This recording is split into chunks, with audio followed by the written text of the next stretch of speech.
Last over కు ఎంత తేడా ఉంటుందో క్రికెట్ అంటే పిచ్కి ఆ పిచ్చి పీక్స్ కి కూడా అంతే తేడా ఉంటుంది. అదేలాగా ఈ నాట్ అవుట్ లేని నాన్ స్టాప్ కామెడీ స్కిట్ చూసి ఎంజాయ్ చేయండి. Please welcome Rocky Raghava and team.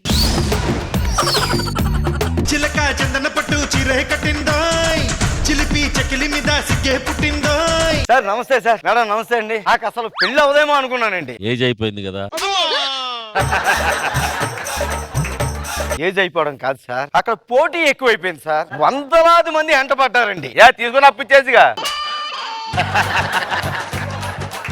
అప్పులు తీర్చమని కాదు, వందలాది మంది అమ్మాయిలండి నన్ను పెళ్లి చేసుకొని ఎంటబడ్డారు, ఎగబడ్డారు. ఒకళ్ళు పెళ్లి చేసుకుంటే ఇంకొకళ్ళు హర్ట్ అవుతారు, అందరినీ పెళ్లి చేసుకుంటే సమాజం హర్ట్ అవుతుంది. అందరికీ న్యాయం చేయడానికి నేను మీలా జడ్జి గారిని కాదు కదండి. అందుకే నువ్వు హర్ట్ అయ్యావా? దేవుడి దయ వల్ల పెళ్లి అయిపోయింది. ఇంకా తర్వాత ముచ్చట కూడా అయిపోద్ది. ఈ రోజు ఆ ముచ్చటే ఉంది. టైం అవుతుంది. అల్లుడు అన్ని రెడీ.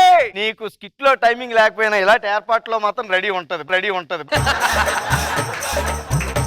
టైమింగ్ లేకపోతే వెళ్ళాడు 1, 2, 3 గంటలు కూర్చొని చూడాలి. ఏం మాట్లాడుతున్నావు నువ్వు? కూర్చుని చూడడం ఏంటి? నేను ఒకనండి జనం మొత్తం చూస్తారు. ఏం లైవ్ టెలికాస్ట్ పెట్టాడే ఏంటి? కాదండి, ఇండియా పాకిస్తాన్ మ్యాచ్ ఉంది. ఓ ఇండియా పాకిస్తాన్ మ్యాచ్ గురించి మాట్లాడుతున్నావా? అల్లుడు మా అమ్మాయి క్రికెట్ అంటే పిచ్చి అయ్యా బాబు. అదేంటి పెళ్లిలో నేనంటే పిచ్చి అని చెప్పారు? 100 అబద్ధాలు ఆడతావు ఇందులో ఒకటి నమ్మేతావేంటి అన్ని? అవన్నీ నాకు తెలియదండి. నాకు మాత్రం క్రికెట్ అంటే ఇంట్రెస్ట్ లేదు. ఈ రోజు నాకు ఫస్ట్ నైట్ ఉంది, నన్ను డిస్టర్బ్ చేసి నువ్వు లోపలికి పాలుతో పడుకో. మీ ఇద్దరు చూద్దాం మ్యాచ్. పంతులు గారు పంచాంగం చూసి ముహూర్తం పెట్టింది పాలు తాగి పడుకోవడానికి కాదు, పరిగెత్తడానికి. అదే లోపలికి వెళ్దాం. ఓన్లీ ఇల్లమ్మా, నేను చూస్తాను కదా.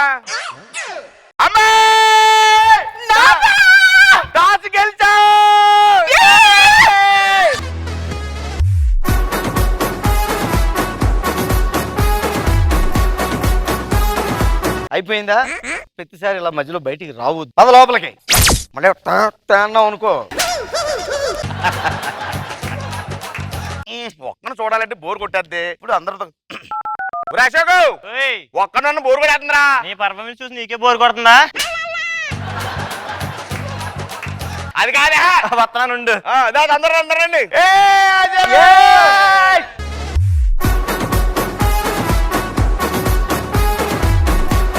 అందరూ డబ్బులు తెచ్చుకున్నారా? డబ్బులు అయిపోయినా అలాంటి రామరాజు అనుకో ఉంగరం కొలిసి ముందు చెప్తున్నాను. సర్లే బాయ్. రే ఫస్ట్ బ్యాటింగ్ గుర్తుందా నీకు? నీకు డైలాగ్ గుర్తుందా? మ్యాచ్ చూద్దాం. Drinks break. ఇప్పుడు కోహ్లీ డ్రింక్స్ బ్రేక్ లో డ్రింక్ తాగుతాడని వెయ్యా. అరే జ్యూస్ తాగుతాడని వెయ్యా. ఇద్దరు రండి ఇటు. వెయ్యా. అబ్బా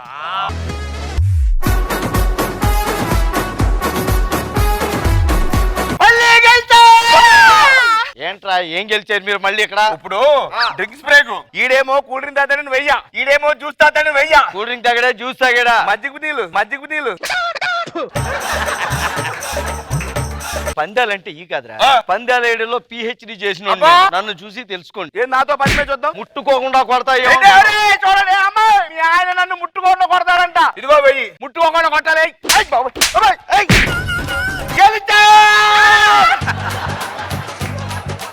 నీ ముఖం పాల్గొట్టి నీ వెయ్యి నీకే ఇచ్చాడు రాడు. ఇలా వెళ్ళిపోయింట్రా. నిన్ను చాలా మంది కొట్టారు కానీ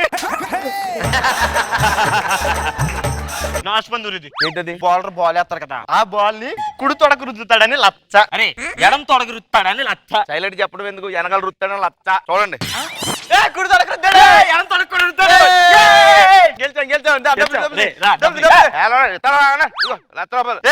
డబ్బులు తక్కువైంది, మిగతా డబ్బులు లేరా? నన్ను ఏమన్నారు? డబ్బులు లేవు. డబ్బులు లేకపోతే సామాన్లు అట్టుకెళ్ళిపోతావు. పట్టుకెళ్ళండి.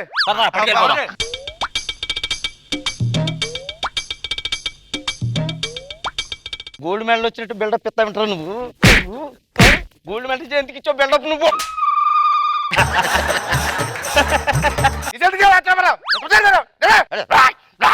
అంటారా? మీ అయ్యగారు సామాన్లు పట్టుకెళ్తున్నారా? మా ఇంట్లో సామాన్లు గారు నా తల తాకట్టు పెట్టాను, మీ అప్పు తీర్తాను. ఈ బొంగులో తలకాయ ఎవరు తీసుకుంటారు రా? దానికన్నా తాటికాయ కొనుక్కుంటారు. ఇప్పుడు సామాన్లన్నీ పోయింటే ఎవరితో చెప్పుకోవాలని ఏం చెప్పుకోవాలి? ఇదిగోండి, మ్యాచ్ జరగలేదు, బెట్టింగ్ చేయలేదు, మీరు మర్చిపోండి. మీరు బ్యాటింగ్ ఓడిపోలేదు, నేను కొట్టలేదు, మీరు మర్చిపోండి. రేపు సాయంత్రం కల్లా సామాన్లు ఇంట్లో ఉన్నాయా సరే, లేకపోతే చీల్చి బెట్టింగ్ ఎక్కడ ఆడాలి? మళ్ళీ లోపల పద. పదండి. నిన్ను కాదు మా ఆవిడ్ని, పద లోపలికి.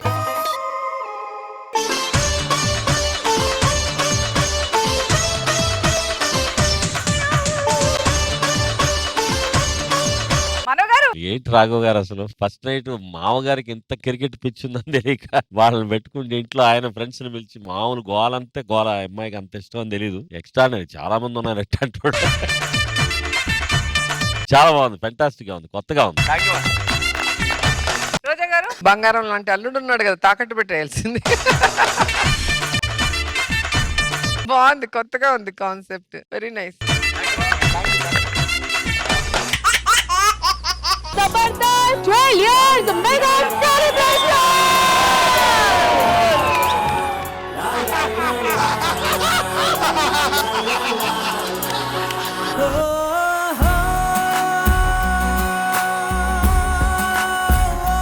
నువ్వేం సాధించావు లైఫ్ లో అంటే అది నా శిష్యుడు అని చెప్పుకోవడానికి నాకు గర్వంగా ఉంటుంది.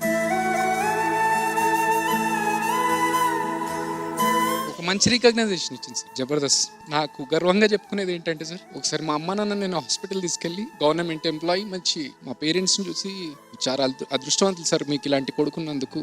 Great appreciation. ఇప్పుడు చంటి శిష్యులు ఎవరు ఉన్నారో వాళ్ళందరూ ఇక్కడికి వస్తే చంటే వాళ్ళ కాలు గడుగుతాడు, చంటే వాళ్ళ కాలు గడుగుతాడు.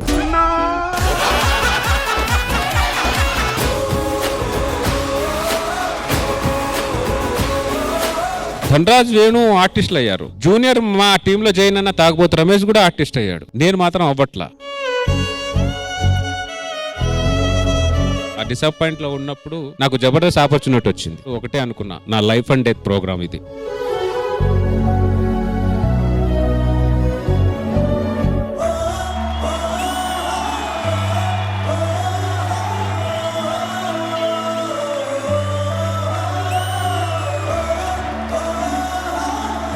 రాఘవ్ గారు టోటల్ గా ఎన్ని స్కిట్స్ అయి ఉంటాయి? అన్ని స్కిట్లు చేశాను.